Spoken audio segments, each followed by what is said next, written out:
Mystery of chemistry में। और आज हम लोग एक ऑर्गेनिक रिएक्शन लेते हैं और उसे डिस्कस करते हैं, लॉजिकली एनालाइज करते हैं कि वो क्वेश्चन कैसे सॉल्व होगा। तो देखते हैं, इस क्वेश्चन को जरा ध्यान से देखिएगा।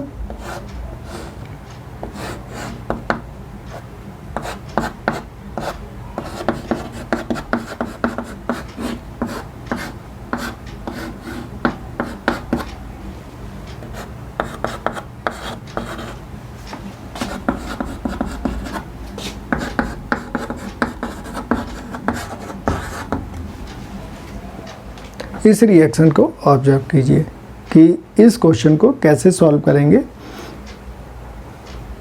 बताइए। कुछ माइंड में आ रहा है? चलिए बात कर लेते हैं। अब देखिए यहाँ पे क्या क्या पॉसिबिलिटी हो सकती है कि हम कहाँ कहाँ थिंक कर सकते हैं।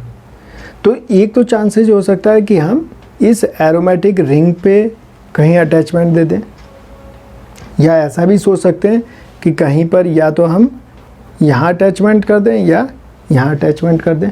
तो सारी पॉसिबिलिटी लिख के देखते हैं कि जब अगर हमें GOC नहीं आता है, अगर इफ़ेक्ट नहीं आते हैं, तो हम कैसे कैसे हिट करेंगे, क्योंकि हमें इसके सॉल्व करने के रास्ते नहीं दिखाई देंगे। तो हम अपने मन से ही कहीं ना कहीं इसे मतलब अटैचमेंट दे देंगे, क्योंकि इतने सारे डबल बॉन्ड दिखाई दे रहे हैं। तो बच्चा कहीं भी सोच के अटैचमेंट दे देगा।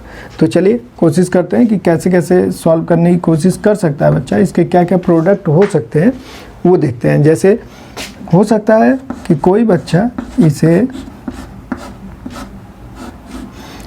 इस तरह से अटैचमेंट दे दे कि यहाँ BR लगाए और इस तरह से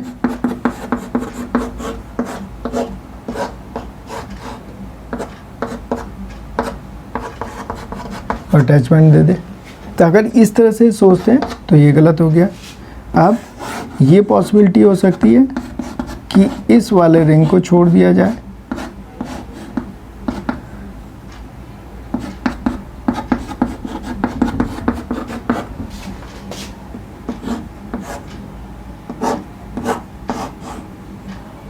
और यहाँ अटैचमेंट दे दिया जाए, ये आ जाए, ये भी गलत है। या ऐसा भी हो सकता है कि BR को यहाँ कहीं अटैचमेंट देने की बात की जाए, तो यहाँ भी कैसे डिसीजन लेंगे, ये दोनों तो इक्वल है। तो एक सबसे बड़ी समस्या तो ये आएगी कि हम यहाँ अटैचमेंट दें, यहाँ अटैचमेंट दें, क्योंकि यहाँ मार्कोनिकॉफ रूल भी नहीं लगा सकते हो आप। मार्कोनिकॉफ रूल तो लगेगा नहीं, नो मार्कोनिकॉफ रूल, उसे भी आप अप्लाई नहीं कर सकते। मार्कोनिकॉफ रूल भी फेल हो रहा है। क्यों? यहाँ हाइड्रोजन का जो अटैचमेंट हुआ है वो कैसा है, सेम है। और मार्कोनिकॉफ रूल कब अप्लाई करते हैं, जब हाइड्रोजन का जो अटैचमेंट होता है वो होता है डिफरेंट। तो ये भी अप्लाई नहीं कर सकते, फिर तो समस्या है। फिर इसे कैसे सॉल्व किया जाए? तो चलिए कोशिश करते हैं कि अगर आप GOC को जान जाते हैं तो यहाँ कौन कौन से इफ़ेक्ट की ज़रूरत होगी जिसके थ्रू आप इस क्वेश्चन को सॉल्व कर सकते हैं। तो देखिए कोशिश करते हैं आपको समझाने की। थोड़ा सा मैं यहाँ पे चेंज करता हूँ, देखिएगा, ध्यान दीजिए। इस ग्रुप को मैं ऐसे लिखता हूँ, यहाँ पे लिखते हैं CH ऐसे लिख सकता हूँ, और यहाँ लिख सकता हूँ N डबल बॉन्ड O लिख सकता हूँ। ठीक है, इतनी बात तो समझ में आ रही है आपको। अब देखिए ध्यान दीजिएगा, ये यहाँ से तो +I लग रहा है, +I इफेक्ट लग रहा है, क्लियर है। और पिछली बार मैंने बताया था कि जब यहाँ से देखो HC अटैच विद अनसैचुरेटेड हो रहा है, HC, तो ये देखिए HC attach with double single, ये देखिए आगे तक जा रहा है। तो क्या लग रहा है, हाइपर कंजुगेशन इफेक्ट लग रहा है। हाइपर कंजुगेशन मतलब ये इधर को जा रहा है। इट मीन्स मुझे कौन कौन से इफेक्ट की जरूरत पड़ी है? पहला मुझे इफेक्ट की जरूरत पड़ी है इंडक्टिव इफेक्ट। इंडक्टिव इफेक्ट एक तो इसकी नॉलेज हो आपको। देखिए दूसरा कौन से इफेक्ट की जरूरत पड़ी है? दूसरा हमें पड़ी है हाइपर कंजुगेशन इफेक्ट, एक इसकी जरूरत पड़ रही है। ठीक हो गया।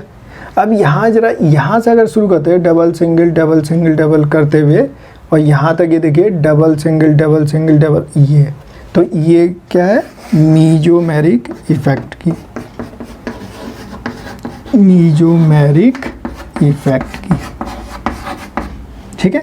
और फोर्थ मुझे जरूरत पड़ रही है स्टेबिलिटी ऑफ कार्बोनियम आयन की। मुझे ये 4 फैक्टर ज़रूरी हैं, 4 फैक्टर की जरूरत पड़ रही है इस रिएक्शन को सॉल्व करने के लिए। तो देखिए प्लस Hc भी इधर, प्लस I भी इधर, अगर यहाँ देखें तो माइनस I भी इधर, और यहाँ से डबल सिंगल डबल करते हुए अगर आएंगे तो माइनस M भी इधर। इसके मतलब जो इलेक्ट्रॉन्स का मूवमेंट है वो किधर है, बैकवर्ड डायरेक्शन में। इलेक्ट्रॉन्स का मूवमेंट जो है वो बैकवर्ड डायरेक्शन है। इट मीन्स इसका मूवमेंट इधर कर देता हूँ, ये हुआ नेगेटिव, ये हुआ पॉजिटिव, और ये हो गया नेगेटिव और ये हो गया पॉजिटिव। अब देखिए इसका प्रोडक्ट क्या आने वाला है, मैं यहाँ पे इसका प्रोडक्ट लिख दे रहा हूँ। तो देखिए इफेक्ट अगर हम जानते हैं तो हम कितनी आसानी से इस क्वेश्चन को बिना रटे हुए सॉल्व कर दे रहे हैं, बिना रटे हुए क्वेश्चनों को सॉल्व कर दे रहे हैं। किसके थ्रू कर रहे हैं, जब हम ये सारे इफेक्ट को जानते हैं। तो इसका प्रोडक्ट क्या आ जाएगा, तो हमें बिल्कुल भी रटने की जरूरत नहीं है, सिर्फ समझने की जरूरत है। तो क्या आ जाएगा प्रोडक्ट, देखिए प्रोडक्ट आएगा NO2। तो इस तरह के क्वेश्चन फ्रेम किए जाते हैं और इस तरह से आपको, तो CH नेगेटिव, H जोड़ दिए CH2, और ये हो गया CH, ये हो गया Br, ये आपका प्रोडक्ट आ गया। तो इस सेशन में हम बात करते हैं यहीं तक। नेक्स्ट सेशन में फिर एक न्यू ऑर्गेनिक रिएक्शन लेके और उसे डिस्कस करेंगे। और ये मैक्सिमम बच्चों को आप जरूर शेयर कीजिए, और अगर कहीं कोई समस्या आती है तो कमेंट कीजिए। Thank you.